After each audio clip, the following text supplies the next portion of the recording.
I was a Hollywood cameraman for 25 years. That's what I did. And I walked out and I was getting a glass of water. Looked out over the ridge, and there's this something kind of flew out of the sky and kind of came out from above the ridge. Any noise? None. It's dead silent. Very next thing I remember is being down on the ground on my face and pushing myself up like this.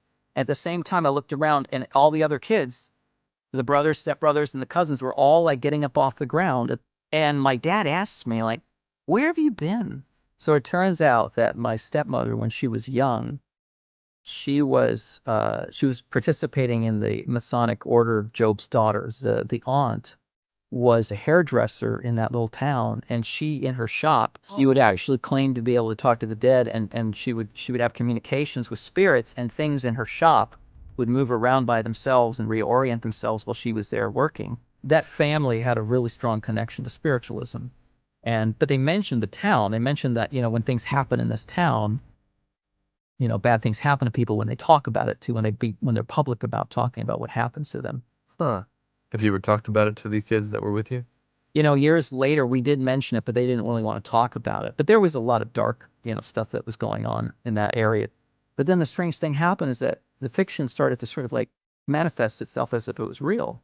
Huh. That's what was really strange, and that's what actually led me further and further down the rabbit hole. What is this that is happening right now, and where is it coming from? Well, it's not outer space. No, It's around here. unless you're actually biblically grounded, you will absolutely end up on the enemy's side. Absolutely. 100%. If you leave the truth, you ignore the truth, and you go down another way to find a third way or a second way or whatever you want to say, it will always lead you to the enemy. And as it got higher and higher, it ramped up into speed and just like it shot like that. What? This is the first story I have heard of that happening.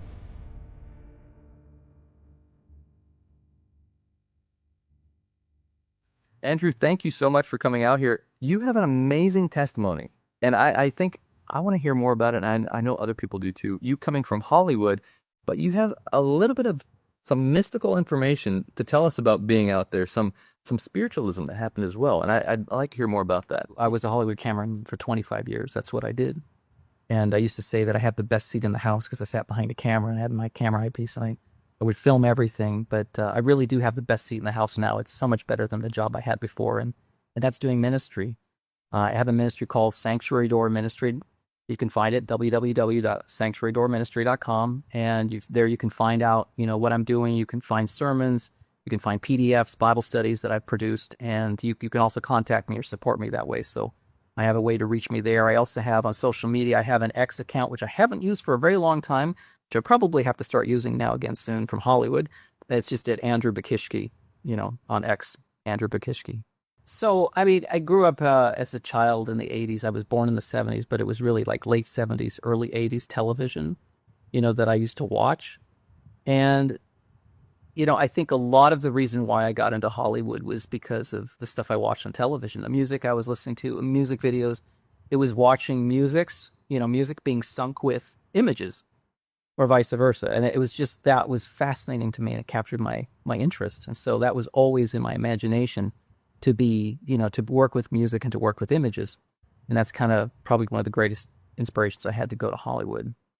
Was to create the stuff that I grew up watching. So did you watch was it music videos, or was it music videos, Miami Vice? Yeah. Miami Vice specifically, because Miami Vice seemed to blend music videos and, theatrical production. Yeah. And it was very, I don't know, it was exciting television for the 80s. It was groundbreaking, right? So that was probably the biggest inspiration I had for getting into the film business. But alongside of that, I had a fascination sort of with science fiction. I grew up as an Adventist, I grew up as a Christian, and science fiction was not something that you're supposed to read, or that, you should. So I argued, I kind of bargained with my parents that if I found something that had science fact in it, could I read that? Like if there was actual factual stuff in it. So there was a magazine called Analog Science Fiction, Science Fact. Because it had the subtitle Science Fact, I convinced my parents to get a subscription. I could get a subscription as a kid. So I was reading science fiction when I was pretty young, and I just really, I gravitated to it, because it was the imaginary worlds that it created were just fascinating to me. And even though I was raised in the faith and understood there's creation, there's the Garden of Eden, there was the fall, all of this stuff was in my background, being raised as an Adventist, I was just totally seduced by the imagination of these other worlds. I just thought it was very interesting. So I remember watching, there was a show called, do you remember the show In Search of? I know that you're a little younger than me. A little bit, but I mean, you probably, Leonard Nimoy used to host it. Yeah. You familiar with that? I've heard of it. Yeah, it was kind of a cult. It was a really weird show, but I mean, it is precursor to, to a lot of the shows you have like on History Channel now or some of those other channels where they go into like, phenomena, ghost houses and haunted houses and paranormal experiences. And I just remember, that was a show I used to watch as well. And it was in syndication at the time that I was watching, so like you could sometimes watch it like all the time. There were episodes that were like, about demons, about haunted houses, about witchcraft. And then there were ones about aliens. And that's the one that, because I knew that, that there was a devil. I believed that as a kid. I knew that there were demons. I knew there were fallen angels. So I had nothing to do with that. Sure. Like nothing. Nope. Don't give me any of that stuff. I don't want that stuff. But it was the aliens that were interesting because it was science fiction. It's like, well, that's just reality. That's just a reality we don't know. It's above us. It's beyond us. It's, advanced. It's just, I was just a kid. Yeah. No, that's good. So I remember watching some of those episodes of In Search of, and there was one night that I finished watching it and it went to a commercial break or something. And I went out to the kitchen, and out of the kitchen, we had this, over the sink, we had this window that looked outside. And it was dark already. It was night, and I walked out and I was getting a glass of water, and I just happened to just look up into the sky at that time, and I looked up at the sky, and there was this little circular thing going through the sky. Because we live near, in Bering Springs, there's an airport there. Anderson University has an airport. So I was growing up watching, the planes. And there's a blue and there's a red light on the plane. There's, you know what Cessnas look like at night. And this was not like that at all. And this was kind of slow going. It had these rotating lights. It was like out of a movie. It was like ridiculous. But I was just like, I was stunned into silence. I couldn't believe that I was just watching something go across the sky of the kind of stuff that I was just watching on the television. And that was the first time that I ever saw something. And it kind of, it left me kind of paralyzed for a bit, kind of in shock that I'd seen that. But I just, I don't know if I talked to too many people about it, but childhood goes away, years go by, you kind of forget those things until something else happens. So it was the first time you saw something. That's the first time I saw something. But like I said, I was reading those stories. I used to go out at night, and 2 or 3 o'clock in the morning, I'd wake up in the middle of the night, and I would go outside, and this is kind of a rural area in Bering Springs, and I would go out and I would sit on the deck. And I would just look up at the stars in the sky, and it would be just, there's no light pollution where I was. So I would just like see, it was just like see forever. It seemed like the Milky Way was really clear. And I was into astronomy too. Mm-hmm.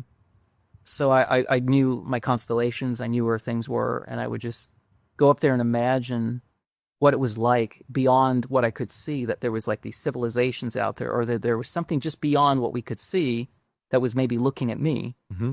And I wasn't necessarily always thinking about, God or the angels or heaven, but I was just thinking, I know that life was out there. Because, as an Adventist, we know that there's other worlds, right? And Job chapter 1 talks about, the council of the worlds, and Hebrews chapter 1 talks about he made the world. So there was this knowledge of knowing also in the writings, that we have. Can I add to that too? Yeah. Jesus talks about the sheep. And the sheep, there was one sheep that left. Remember this?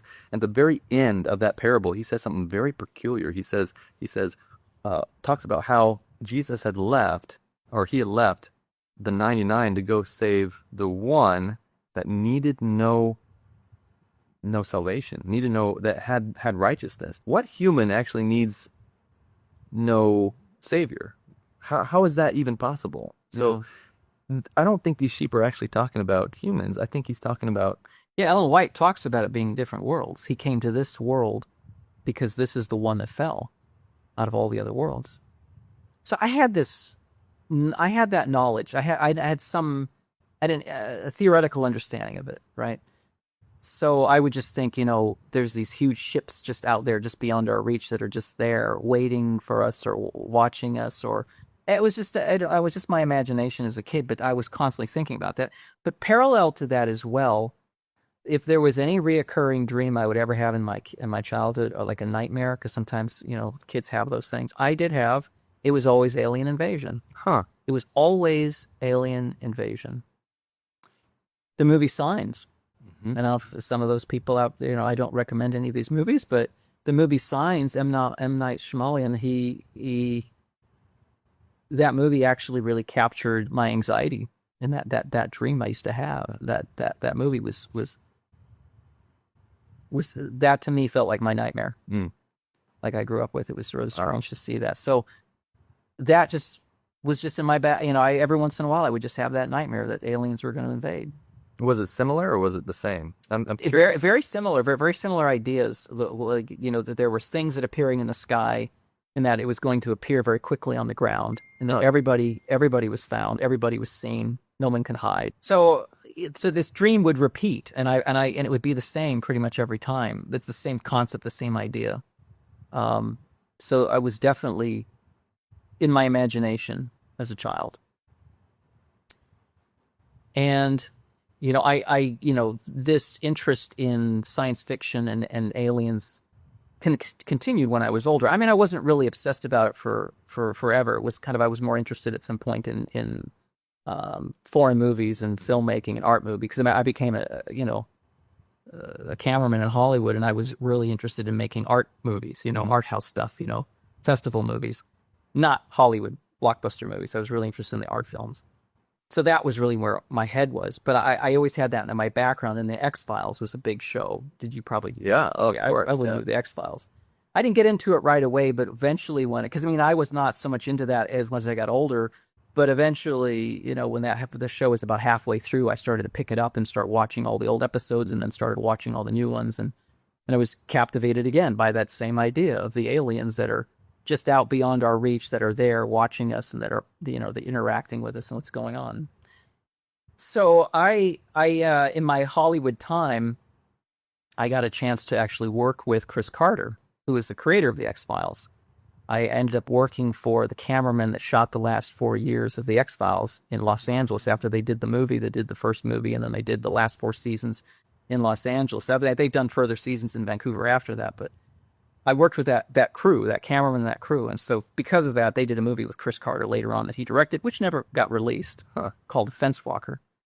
And I had a chance to, hang out with Chris, on that set a few times, when we were just waiting for a lighting setup. And I got a chance to say, hey, mind if I tell you my UFO story? And this is not the one where I go out to the sink and see a little thing going across the sky. I actually had a much more interactive experience with that phenomena. Tell me about it.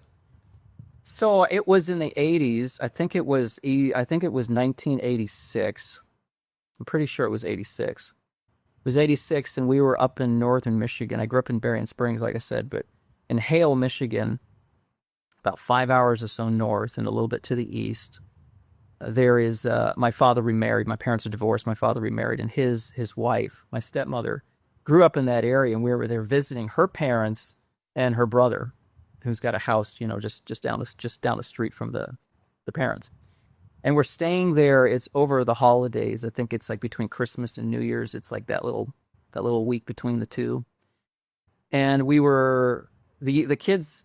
There's 7 of us. There's my brother, and there's 2 older stepbrothers, and then there's 3 cousins. So there's 7 kids, ranging from, I don't know, like say 10 years old up to like 18, 19 years old. It's a group of 7, and we were in the uncle's house. And we were just kind of hanging out there, and the sun was going down, and it was getting time for dinner.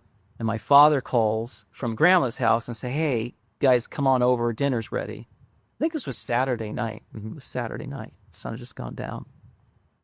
And so we all got our snowsuits on, we got to put our snowsuits on. We're literally going to walk like it's like half a football field. I mean, it's not that far. The houses are very close to each other.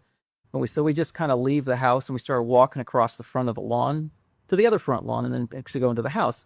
And as we were crossing between the 2 houses, we were about to between the 2, to the left-hand side, I don't remember which cardinal directions these houses were laid out, but towards the left as we're walking from one house to the other, we looked out over the ridge, and there's this something kind of flew out of the sky and kind of came out from above the ridge, and it came toward us, and it was so strange because it's just the way that it happened. Just it seems like altered perception, like something wasn't quite right. It was very Any noise? none. It's dead silent. Yeah. It came. I think that's kind of what it is. You see something, but yet there's no noise.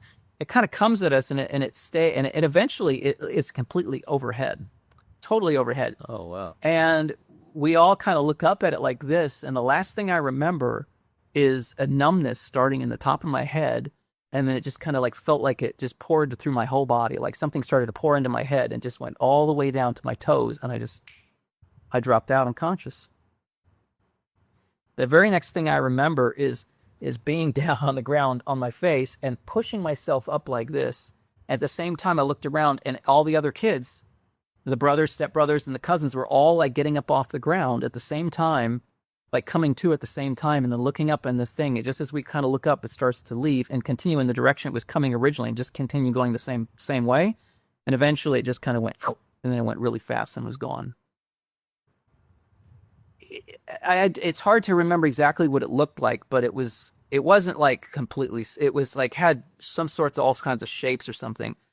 It looked like a very industrial kind of looking too. It was kind of squarish more, but it had lots of lights on the bottom, all kinds of weird.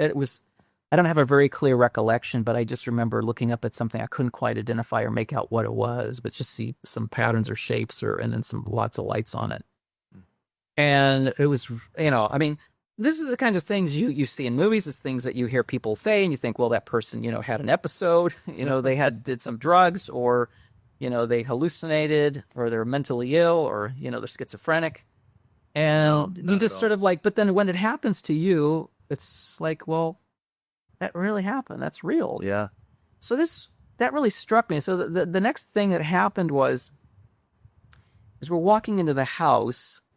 Wait, before you go into that, let me ask sure. some more questions about it. Oh, yeah. Do you remember anything, how much time you had lost, or? Oh, yeah. Well, that's after we got into the house. Okay. So as we were going into the house, one of the cousins said that actually lived in that, in the uncle's house that lived there, said, whatever you do, don't tell anybody about what happened. And we're like, why?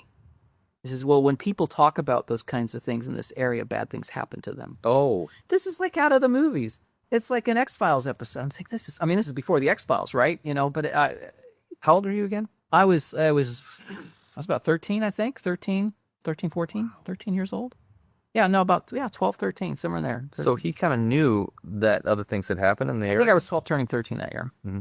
He knew other things were happening in the area? Yeah, well, I could jump around and tell you years later. Tell me. Yeah, let's continue with your story. Yeah, let's keep simple, somewhat linear. So we go into the house after that. It's like, don't say anything. And my dad asks me, like, where have you been? I'm like, what do you mean? We just got on. We just walked across the. He said, Dad, where have you been? It's been like 45 minutes. 45 minutes. It's literally. It's less. It's like a 2-minute walk. Less than a 2-minute walk, especially for kids walking across one lawn to the other. It was 45 minutes. So we experienced the missing time, the 45 minutes. It was very strange. I have no memory of anything that happened. So what I was working on this movie years later in Hollywood with Chris Carter, and I'm like, hey, can I tell you my story? He's like, sure. So I go through, I tell him the story that I told you with all that stuff, and I got the goosebumps as I was telling him the story, and he says I got goosebumps too. I was like, I gave Chris Carter goosebumps. He said, your story is extremely unique. He's extremely unique. He says because he said, people have sent, Chris Carter. I mean, he gets tons of stories from people about their encounters and things. He said one of the ways that he was inspired to write the scripts and to do the creative input for that show for X-Files was to listen to people's, he'd say, record them on cassette or something, and he would play them and listen to them as he would go to sleep at night. People's encounters and stories and abduction stories and everything. He would listen to those things. So he's heard many stories. He's heard a whole catalog of them. But when he said he heard that one, he says that's a very, very small group of people that experience what he said, one, that you experienced it with a group, not just one person or two people, but a whole group of people, Yeah. and that you remembered it later too. He said, that's really, but then he said another thing to me. He says, it seems to be if you have an encounter like that, it seems like you're in the program somehow. Mm. And once you're in the program, your whole life you're in the program. Hmm. And he referred to it as the program. Thinking like, well, this, you watch the X-Files, there's this whole story about, the collaboration between the different aliens and the government and the sort of military industrial complex part of the, that's adjacent to the actual government and who's running things, which I think actually mirrors a lot of reality to some degree. So that was, and he did tell me, he says, if you ever want to remember what happened during that time, he says, I'd be happy to pay for a hypnotist. Yeah. A regression therapy. Everyone says I don't that. think so. I don't think so.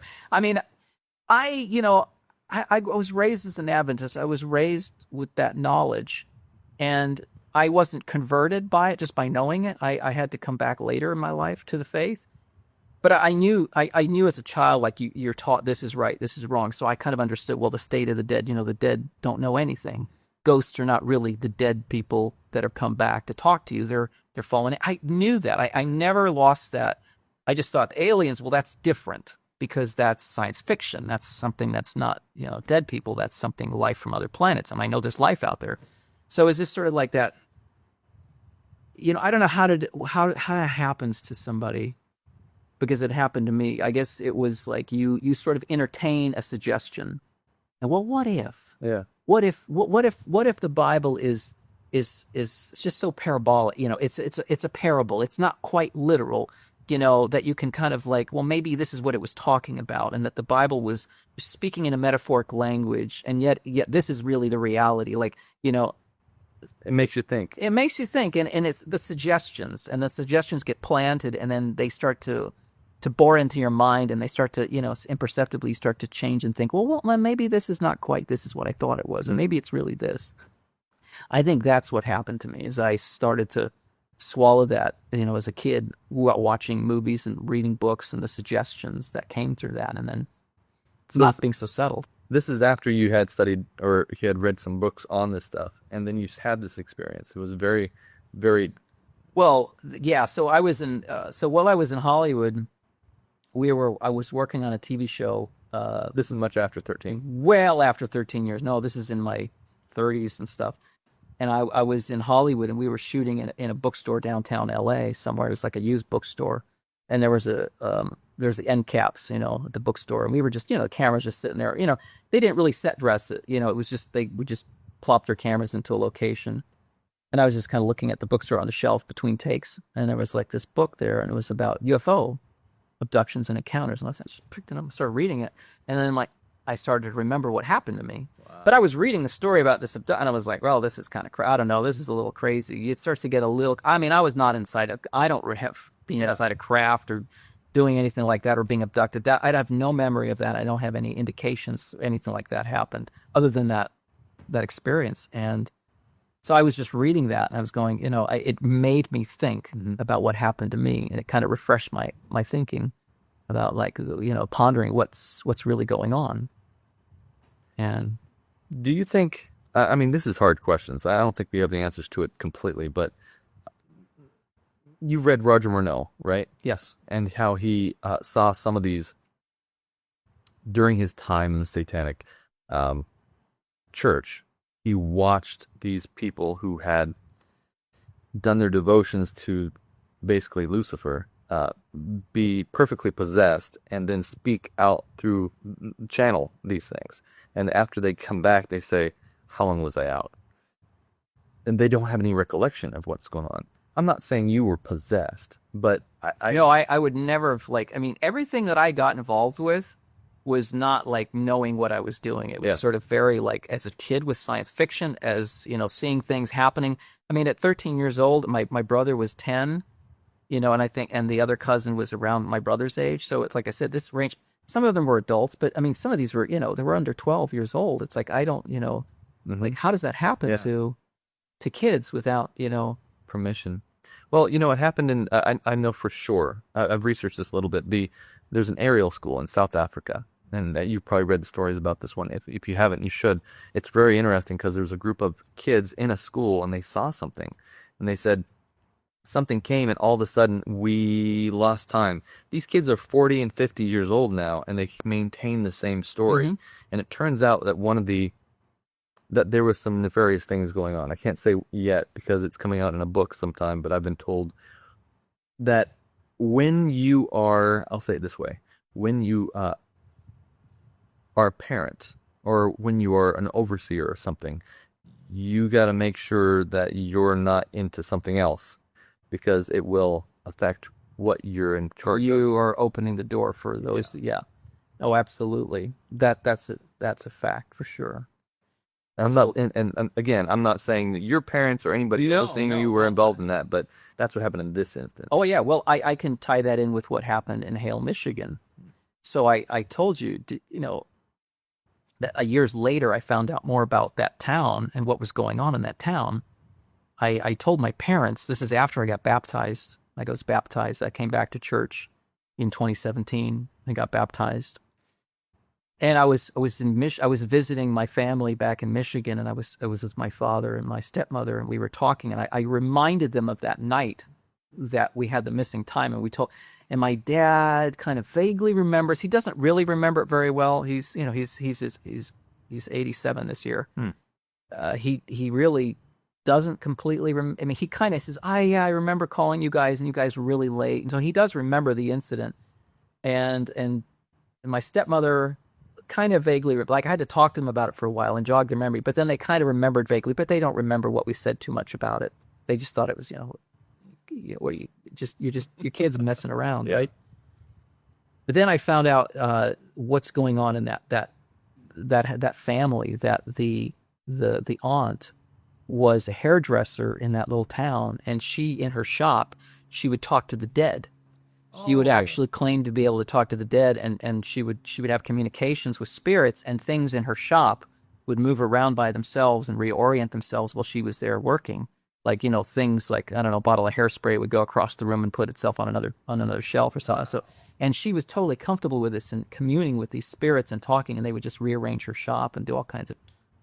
And this is the lady that you were coming from? This is the lady's house you were coming from? Or This is the lady's house that I was coming from. Now, that's so she was involved in that, okay? interesting. Yeah, so, and here's another thing. So my stepmother remembers, because my stepmother was not raised an Adventist. She was also divorced. She married an Adventist, and that marriage ended. And so my parents got my father remarried her, both their second marriage. So, but she was not an Adventist in the beginning. She was raised, in that area right there on that house in that street. And she said that there was a time when she was young that her dad was kind of involved, like, in a secret society. I think it was like kind of dabbled with Freemasonry. Mm-hmm. He didn't stay in it or anything. He kind of got out of it. It was very low level. So it turns out that my stepmother, when she was young, she was participating in the Masonic Order of Job's Daughters, which is set up for young women from the ages of 10 sort of to 20.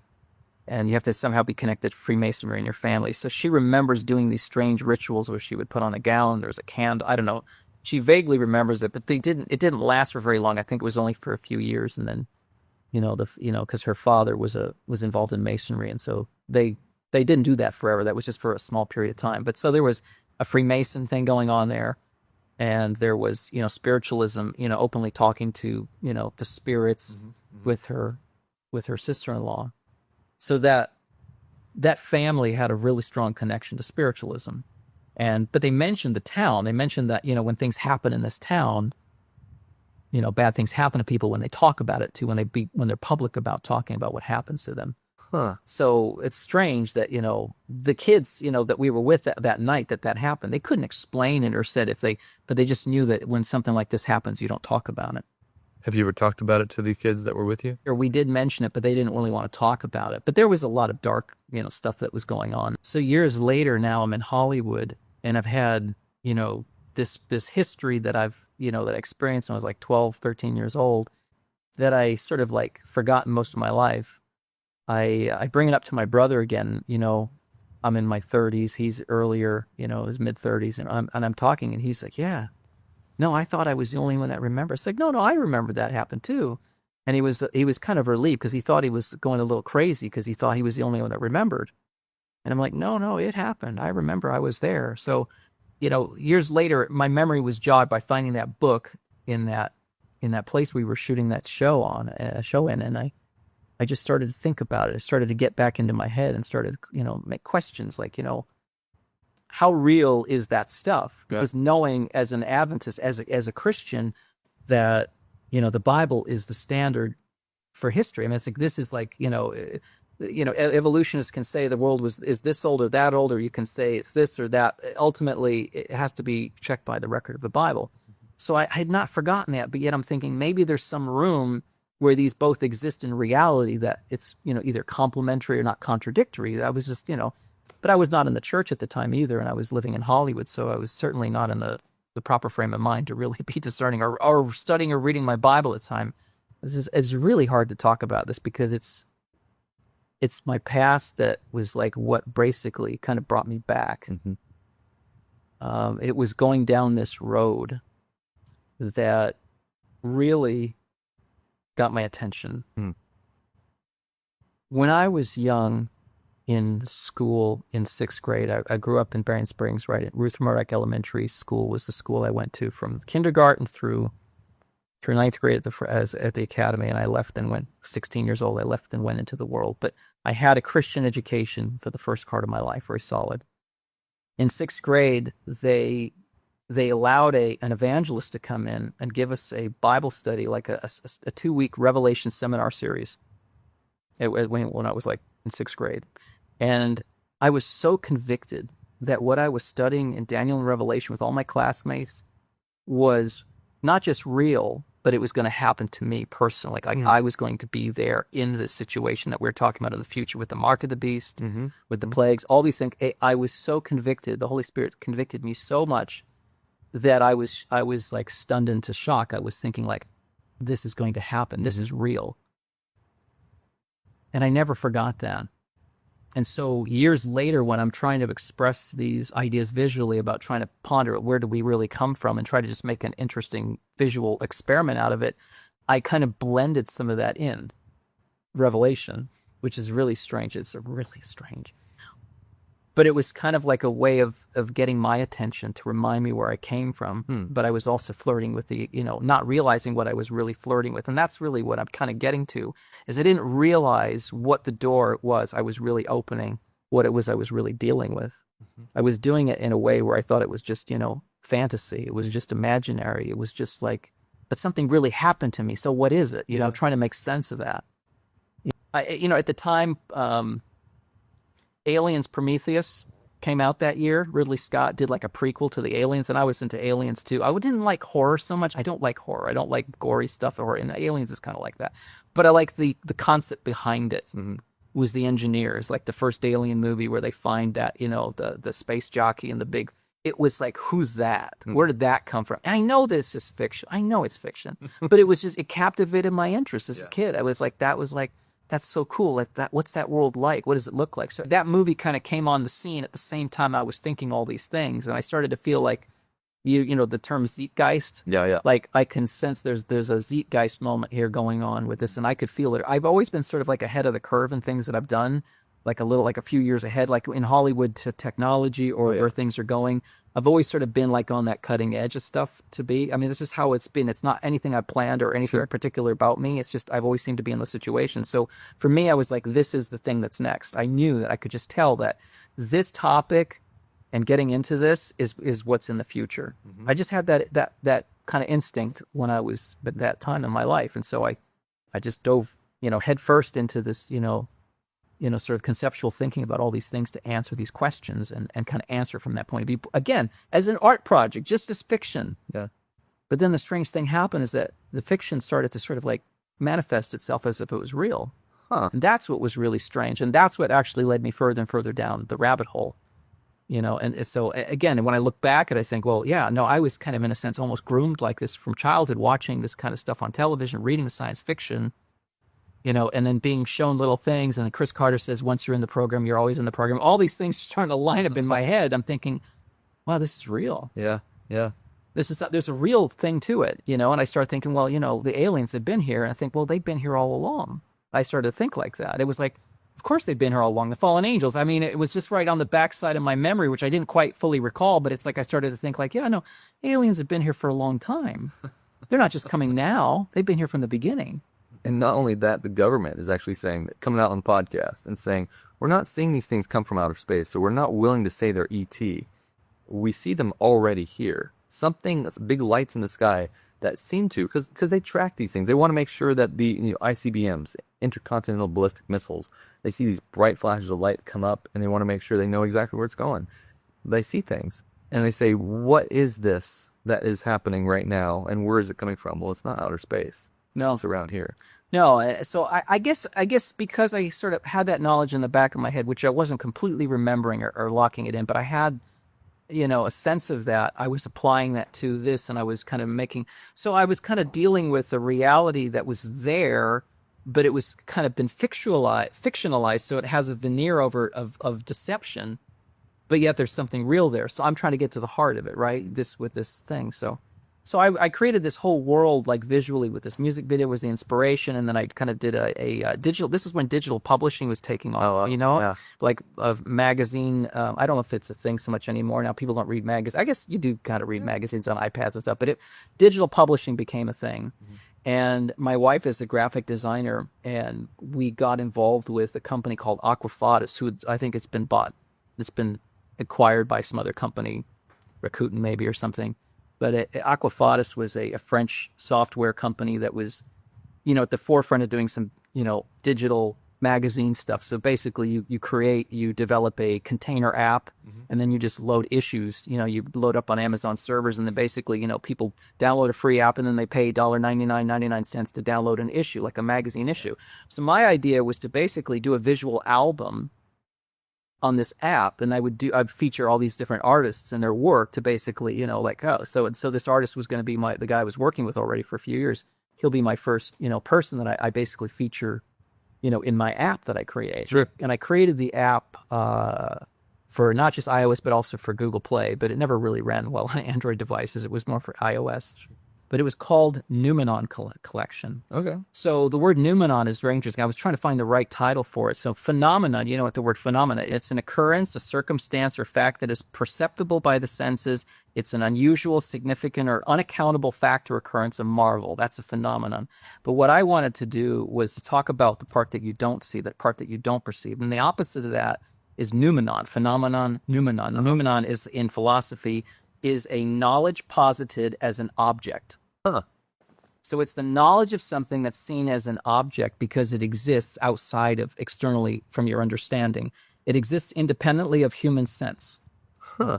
So it's the knowledge of something that goes beyond the senses. You know it's there, but how do you know it? Mm-hmm. Because we experience everything through our five senses. That's phenomena. So we would see phenomena. But what about the thing that you don't see, how to know it? Noumenon. Noumenon. So that was the name of the app, which you cannot find anywhere. It's gone. But that was the idea. So that's the kind of, and I didn't realize what I was doing was basically esoteric thinking. That's really what it was. If I'd been told that, I would have run the other way. Not what am I getting involved in? But that's really what I was doing. I had no idea. So I guess the warning is that when you leave Bible truth and you try to go off into the ether and sort of imagine and try to find reality through your own journey sometimes, unless you're actually biblically grounded, you will absolutely end up on the enemy's side. Absolutely. 100%. No matter how innocent you might be, no matter how, sort of well-meaning you might be in this, if you leave the truth, you ignore the truth, and you go down another way to find a third way or a second way or whatever you want to say, it will always lead you to the enemy. And that's what I realized in the end. As I was doing this stuff, that the Lord kept asking me this question. Because I never left God. I mean, I left the church at 16. And the first thing I gave up was the Sabbath. Because in order to keep the Sabbath, I couldn't do what I wanted to, like in radio at first and then in Hollywood later.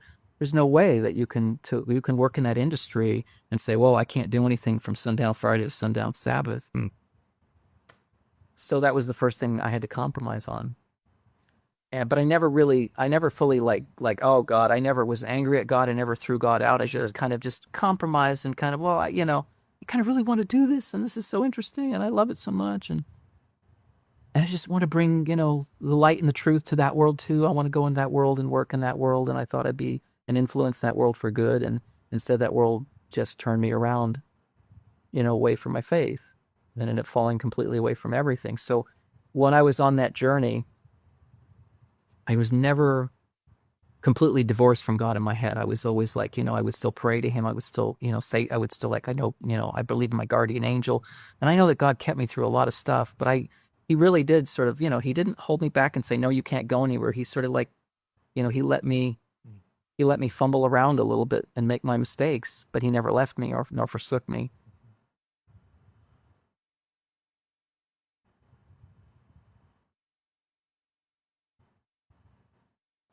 Okay, so the way that photography works, image taking, like for example, when we're in the studio, the reason why we see anything in here, we can make anything out, is because of the light, right? The photons. Yeah. So we don't actually see, that telephone booth back there without light hitting it. So what we're seeing is light reflected and refracted off of that object.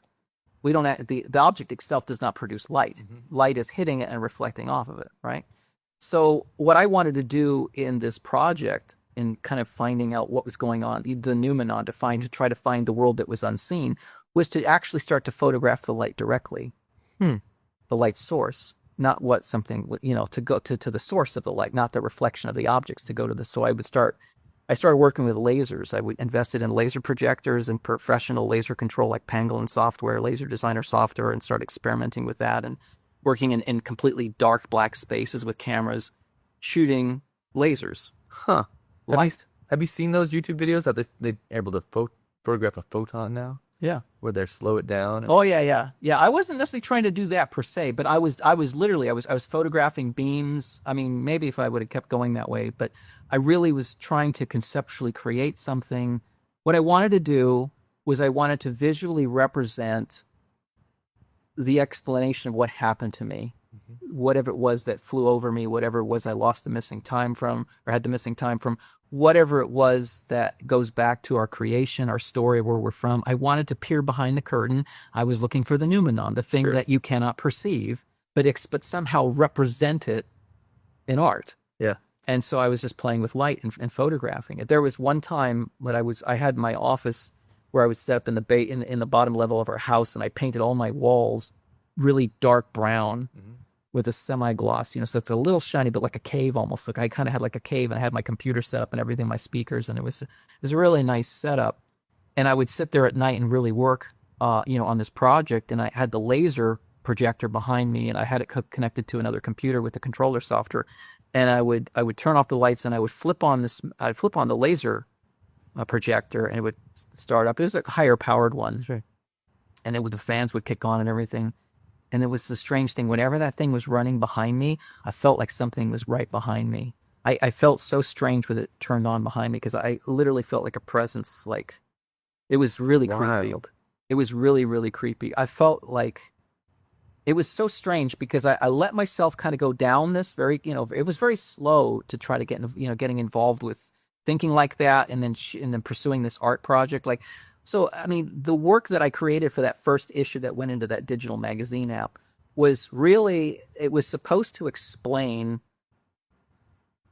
who it was and where it was these things come from and their story. In a sense, it's like a manual for life from them about, but it was all visual. It was all symbols. It was not, there's nothing human in it. Yeah. It couldn't have anything human in it. I was working with an illustrator that helped design a lot, because we basically designed a language, like an alien language or something out of symbols and stuff. And we just wanted to make it so otherworldly and so out of our knowledge, but yet it was something we could see. So it was very weird.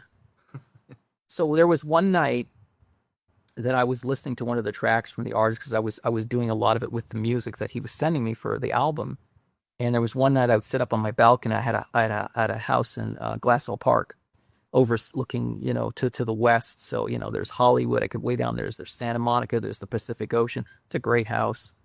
And I was up there one night, and it was the summer solstice. Mm-hmm.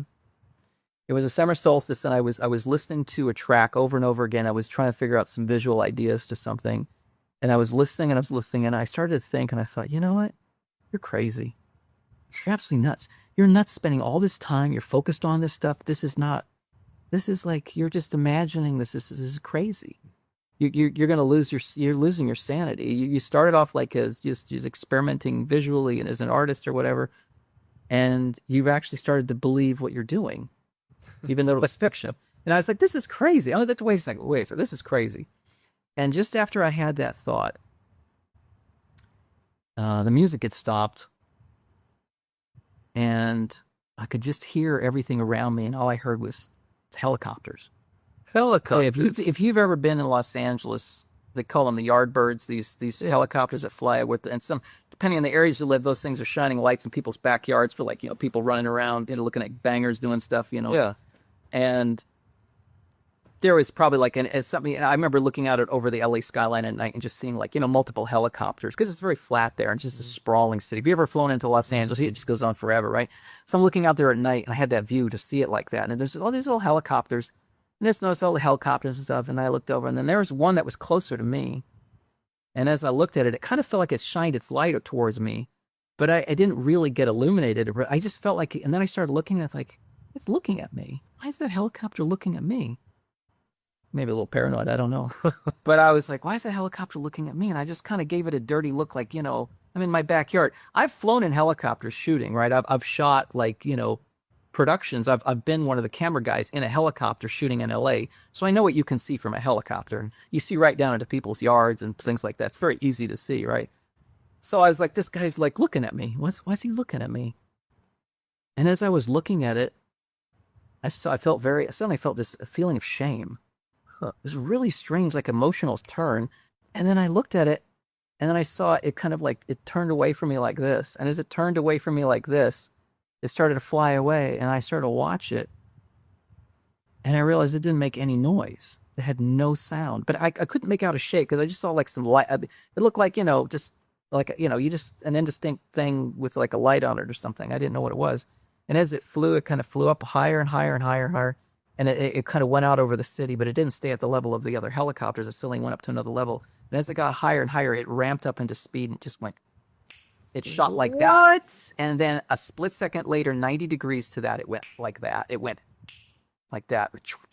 And it just went off into the night sky high above me. This is the first story I have heard of that happening. And I think it's really interesting, because we just had all that drone that happened over what was it? Yeah. New Jersey, right? And all over the world, actually. And they were saying on the news, they had two people on the news, and they were not, just regular folk from the city. They were news anchors. And he says, no, what we're seeing, he says, I'm seeing helicopters, I'm seeing drones, but I'm seeing balls of light. I'm seeing other things. And I thought, well, that's interesting. You put these two things together. And someone was saying that these things are changing into morphing into something else. I have to say, I didn't believe him. But now that you told me that story, that's really interesting. I can't say that. I mean, it didn't look like anything really. It didn't stand out from all the other helicopters. It didn't at all. It kind of looked like it was another helicopter. It was not like right above me or anything. It was kind of out in the distance. But for some reason, I noticed it, and the music stopped right when I was having the thinking, "You're crazy. This is not real." And that's when I saw it. And it was almost like saying, "No, I'm not crazy. I am. This is real." That's what I took away. And I went back inside, and I lay on the floor for about an hour. I sat with my back up against the wall on the floor in the bathroom, and I just sat there for, like, stunned into silence for like an hour. I was in shock. And actually, after that point in my life, I went through a few years where I was just totally, like, I was in another place. Like, it stunned me. It shocked me. It was like, it was an experience that Because, I mean, it wasn't just remembering something that happened to me as a child. It was something, all that thing Chris Carter, once you're in the program, it's like an X-Files, line or something from like Deep Throat. Once you're in the program, you're always in the program, kid. And I was like, what happened? What did I just see? And I knew that was for me because the timing of it. And I felt that there was some sort of inner connection because it was almost like it got my attention, like it was looking at me. And then it was, just a feel. I was stunned. Yeah. Yeah. And that actually is what said, no, this is real. It's not a man. I was like, oh, wow. Yeah. Yeah. Wow. So I went to continue to do that project, and I went on and I shot all the stuff for it. And so that app, if you went through the magazine, you'd sit there and scroll through the pages, this endless scrolling of like black background, like space with all these lasers, light objects. It's hard to describe what I did. It's very, and none of that stuff, it doesn't exist. You can't find it anymore. I took all that stuff down. But as I was doing it, again, that voice kept coming back to me saying, what are you doing this for? Who are you serving? Like, who are you glorifying with this work? Mm-hmm. And I'm like, I'm just making an art project, was what I would say. Well, it's like, but I felt like over time that started to sound like a cop-out to me. So the music video that I designed for this release, this digital publishing release for the Numenon app, was this woman in a dress. I had this idea to photograph this model in this dress that I designed, which was on the front. It appeared as like a military style with epaulets and kind of the buttons on it that looked like a military outfit, but it had a priest collar. So you had like a Roman Catholic priest collar with the military look, and it's a woman, and she's got the Saturner, the hat. I forget what it's called now. It's the hat that represents like Saturn. Okay. Like Italian monks or Italian priests would wear this hat. Got that from like a Depeche Mode music video that I used to like. And the back of the dress, like when she turns around, the back of the dress was an open back gown going all the way down to like below her tailbone.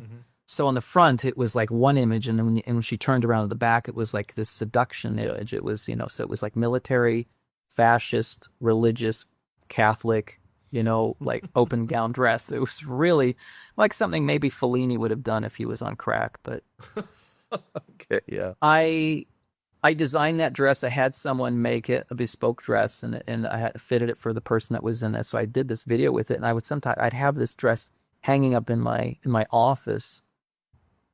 And it was hanging above me. It used to be the person on the house before me had like one of those, what do you call those? The punching bag. I had a punching bag, right? So it's a big hook. So I had to hang that on that hook, and and one side that was all mirrors because it was like a little gym downstairs. So it's like a huge wall of mirrors. This dress is hanging on a hook, and my desk was there, and I'd look at it. I'd look at me looking at the dress, and this dress was like above me like this, and it was so creepy. And again, that thought was like, what are you doing this for? Who are you serving? What are you promoting with your work? The question kept coming back, just gentle question. Who are you serving? So the artist that I was doing the work with in Germany came to Los Angeles and hung out with me with some of his friends, and they stayed at my house. We stayed out, like till 4 a.m, just sitting in the back, partying a little and just, playing music, like unpublished stuff that he was working on, and we're talking about, the stuff we're doing, and he would just ask me questions. You ever heard of Adam Weishaupt? At this time, I had no idea who he was, the founder of the German Bavarian Illuminati. And I was like, because years later when I was watching Walter Weith, Total Onslaught, and I was like seeing all the connections from the occult world to Hollywood, to the entertainment business, to the governments of the world, and, the confederacy of men that are working together to bring about, the end times that was going on. And I realized, wow, that's the stuff that I was kind of involved with. I had no idea. Like the names started to come out. I'm like, yeah, that's the name that artist mentioned. He was asking me if I'd ever heard. So I realized I said some things to them, and they said some things back. And I realized now when I recall the conversations, it's like they were totally involved in that world. And now it makes sense because a lot of people that are involved in the music business, not everybody, but a lot of people that are into it, it's like a religion to them. And they're like high priests of that religion, getting entire crowds and stadiums and raves to basically become like, entranced with a spirit or to kind of control them. And they all jump up at the same time and they all do sorts of, it's a shamanistic experience. Music can be very much like that. And in that world, it's, that's the religion for many of them. Not everybody, but for a lot of them. And so I realized later from the guy's solo album, from the things that he said to me, that this guy was like a Luciferian. I had, nice guy, quiet, gentle, well spoken, interesting, creative, engaging. And I'm thinking, this is, a normal guy. So at one point, the artist also sends me all his lyrics. Like, he shows up in LA to stay with me. I told you he stays with me for like a weekend, and he gives me all like his original lyric sheets that he wrote all the lyrics out to all the songs. Like, he actually had another person write all lyrics. He's German. He doesn't speak English natively, so he has an English speaker write his lyrics for him. But he works with him on the lyrics, the theme and everything. But he has somebody else be like a poet, like writing lyrics for his songs. And so he hands me his portfolio of all the, so it's like, scratch paper, and it's like the lyrics are all scratched out. It's like, I was like, that's kind of cool, because it was like to either go with artwork or it was a souvenir to me or whatever. And I was just going through like, oh yeah, that song. And then there was this one sheet on there, and I don't remember the name of the song, but I was reading it. I was like, no, he never gave me this song. And as I read the lyrics, it was describing, it was like a voice speaking from the noumenon, you could say, from the unknown, speaking to, I'm just beyond what you see. I'm just not, there. I'm, you can't see me or what, but I'm there watching you. And it was this kind of this song.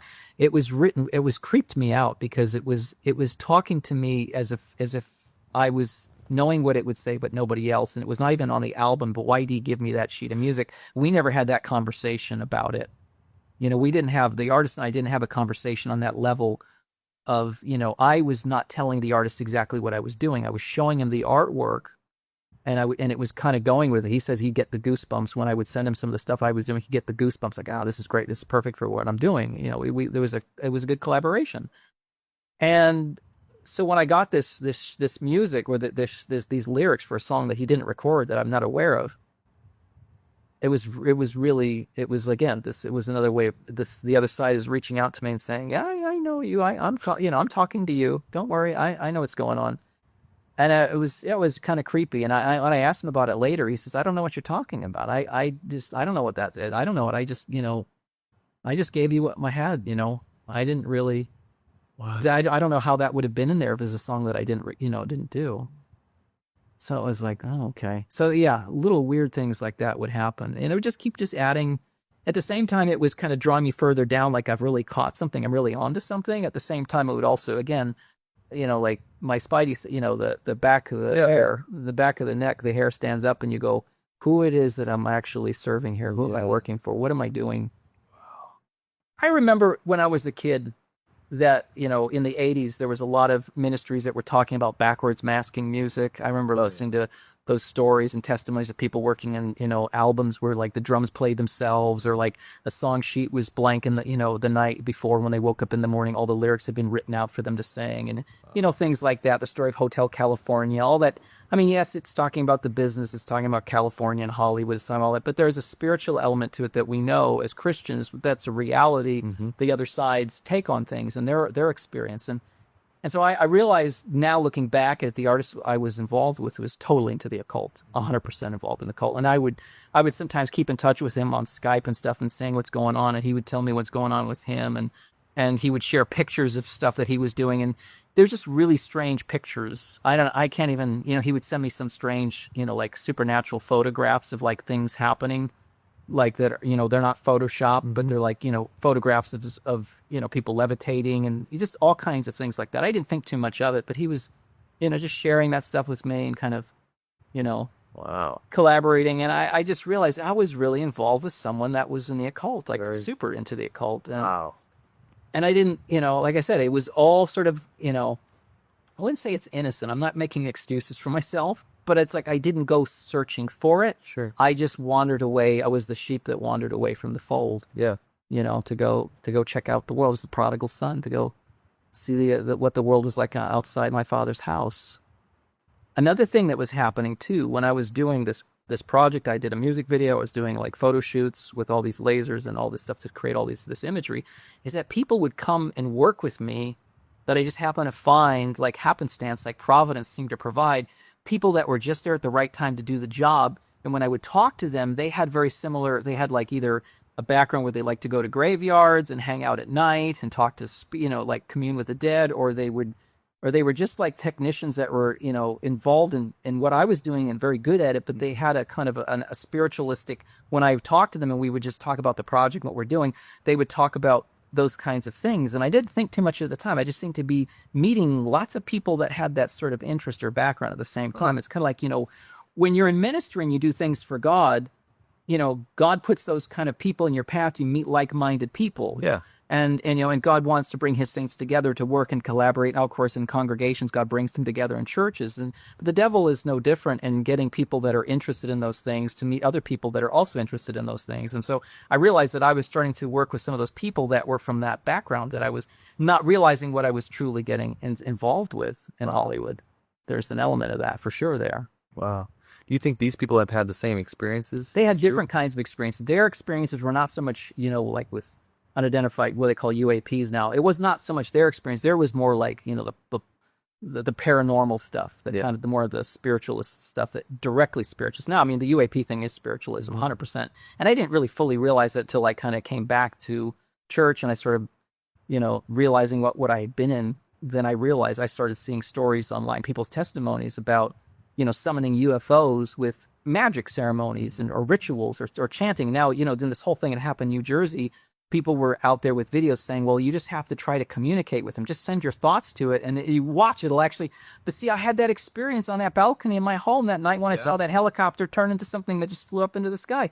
It's like, it was a thought thing. And it was like, this is really demonic. Yeah. So it started to dawn on me after I got out of it that how spiritualistic it really is. It's nothing but spiritualism. It's not UFOs. It's not aliens in that sense.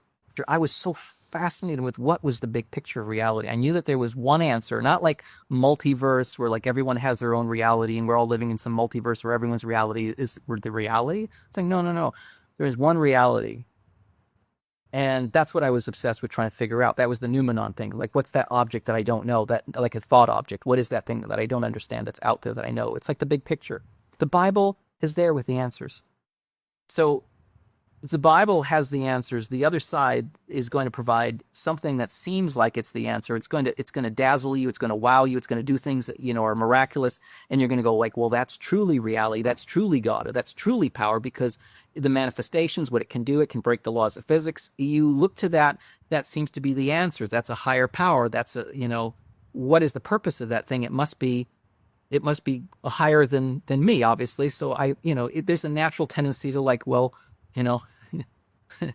what do you want me to, it's like you look to it and you're just looking for answers. It's like it's going to provide answers for you that are going to be contradicting the Bible. Mm-hmm. And that's the whole purpose. So my fascination was to understand what was the big picture of life.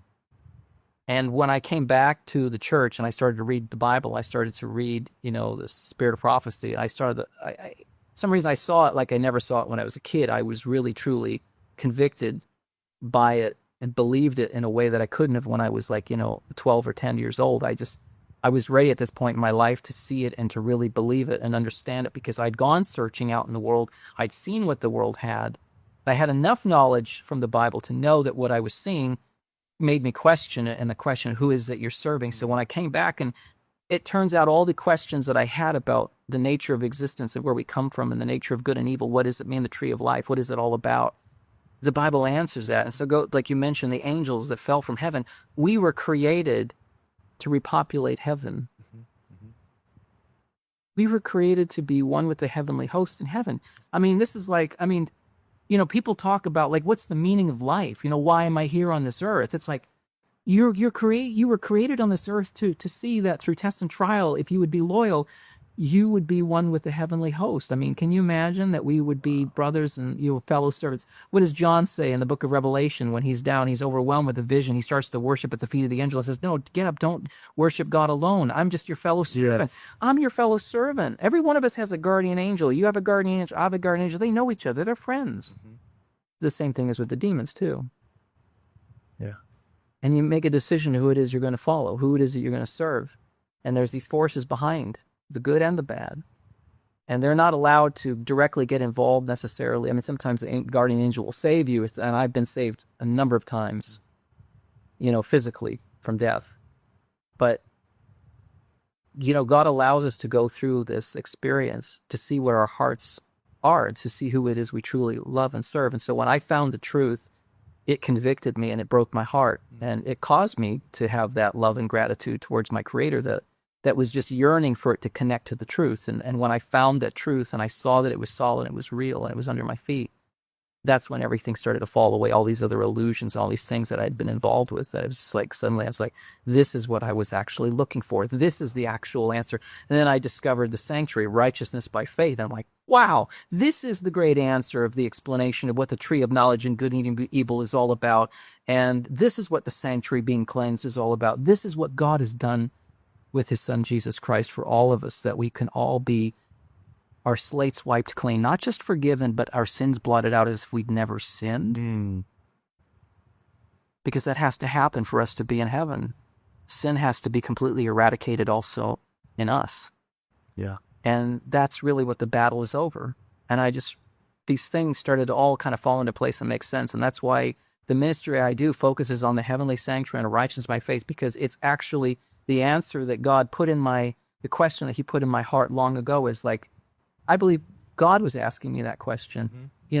What is the nature, what is the nature of the tree of life? What is the nature of the tree of knowledge of good and evil? What is that really about?